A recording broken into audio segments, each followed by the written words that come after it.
Hello everyone. তো আজকে আমরা ইঞ্জিন ফোর্স অ্যানালাইসিসের 14 নম্বর ম্যাথটা দেখব। তো এই ম্যাথে প্রবলেম হবে আমাদের থেটার ভ্যালু বের করাটা, সো আমি ওইটার প্রতিই ফোকাস থাকবো।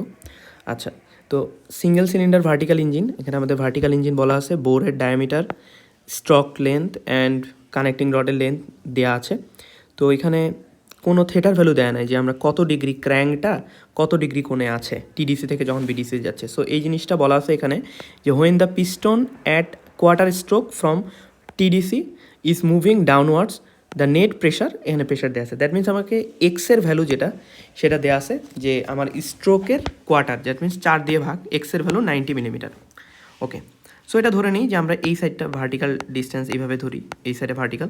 তার মানে টিডিসি থেকে বিডিসিতে যখন সে ট্রাভেল করেছে তখন এক্স এতটুকু ট্রাভেল করেছে। আর যদি টিডিসিতে ছিল তখন যে ডিস্টেন্সটা সেটা কত, এল প্লাস আর, অর্থাৎ এল এবং আর ফুল ছিল। ওকে, সো আমরা যদি এটা দেখি তার মানে 90 মিলিমিটার। ওকে, তো 90 মিলিমিটার অর্থাৎ টিডিসিতে যখন ছিল পিস্টনটা তখন আমার যেই ডিস্টেন্সটা কত ছিল ও থেকে, এই টোটাল ডিস্টেন্সটা ছিল 720 প্লাস 180। সো টোটাল ডিস্টেন্স ওয়াজ 720 প্লাস 180।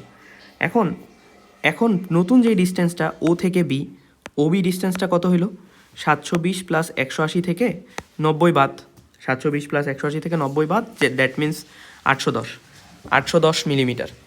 সো আমরা এখন এই কোণটাই তো থেটা, ক্র্যাঙ্কটা আমাদের যেই টিডিসি বিডিসি এর লিনিয়ার রেখাটা আছে তার সাথে যেই কোণ উৎপন্ন করেছে সেটাই তো theta.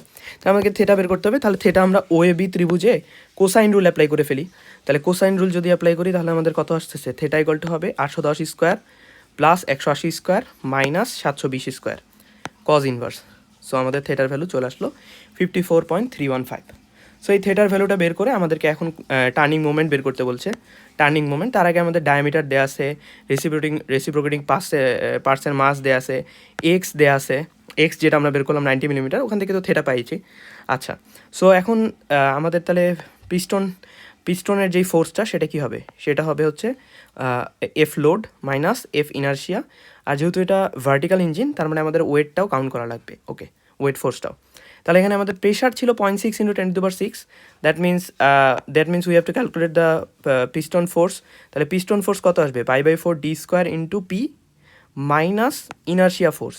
Inertia force would be mr omega square r cos theta plus cos 2 theta divided by n, and the weight force is nothing but 130 into 9.81.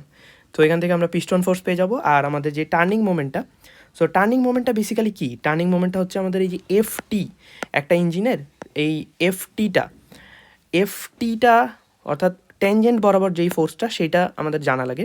So ক্র্যাঙ্কের সাথে এটা আমরা এই ফিগারটা দেখলে আমরা বুঝতে পারি এটা হচ্ছে আমাদের পিস্টন ফোর্স। যদি ইঞ্জিনটা হরাইজন্টাল হয় তাহলে ওয়েট ফোর্স এইদিকে, আর যদি ভার্টিক্যাল হয় তাহলে ডান দিকে ওয়েট ফোর্স থাকে। ওকে, উপরের দিকে আমাদের নর্মাল ফোর্স। ওকে, অ্যান্ড এই কোণটা আমার ফাই, এই কোণটা আমার থেটা, এবং কানেক্টিং রড বরাবর আমার যেই থ্রাস্টটা থাকে সেটা এফ কিউ। তাহলে আমি দেখতে পাচ্ছি যে এফ কিউ এর, আচ্ছা, আর এই কোণটা ফাই, এই কোণটা থেটা হলে বাইরের এই কোণটা থেটা প্লাস ফাই। ওকে, তাহলে আমরা বলতে পারি যে এফ কিউ এর কস উপাংশ যেটা সেটা থাকবে এই বরাবর। That means F Q cos theta plus phi, এই ফোর্সটাকে বলে এফ বি, বেয়ারিং ফোর্স। আর আমাদের লাগবে যেটা সেটা হচ্ছে ট্যানজেনশিয়াল বরাবর, যেটা পারপেন্ডিকুলার থাকে। তাহলে কী হবে, F T would be F Q sine of theta plus phi. তাহলে আমরা আবার এফ কিউ সমান সমান যদি আমি এখানে অ্যানালাইজ করি তাহলে আমি লিখতে পারবো F Q equal to F P divided by cos phi. Okay, so এই জিনিসটা করলে আলটিমেটলি আমার যেই এফটি ট্যানজেনশিয়াল ফোর্সটা সেটা কত চলে আসে, F P divided by cos phi into sine of theta plus phi. So এখানে এফটি ইন্টু আর করবো, আর আলটিমেটলি যে sine theta plus phi divided by cos phi এটাকে অ্যানালাইসিস করলে, এটাকে যদি আমরা কিছু রিলেশন আছে যে রিলেশনগুলো দিয়ে অ্যানালাইসিস করি তাহলে আমরা এই ইকুয়েশনটা পাবো। সো আমি এই ইকুয়েশনটা ইউজ করে এখানে আমরা যেহেতু এফপি এর ভ্যালু বের করে ফেললাম আর আর এর ভ্যালু আমাদের দেয়াই আছে, তাহলে আমাদের এই যে টার্নিং মোমেন্ট চলে আসলো 6275.1733। সো এই ম্যাথটা চুজ করার, পিক করার একটাই উদ্দেশ্য হচ্ছে এই যে আমাদের যে কোনো অ্যাঙ্গেল যদি না দেওয়া থাকে তাহলে আমরা এই যে স্ট্রোক লেন্থের কতটুকু ডিস্টেন্স ট্রাভেল করলো সেটা জানা থাকলে আমরা থেটার ভ্যালুটা বের করতে পারি। That's it, thank you very much.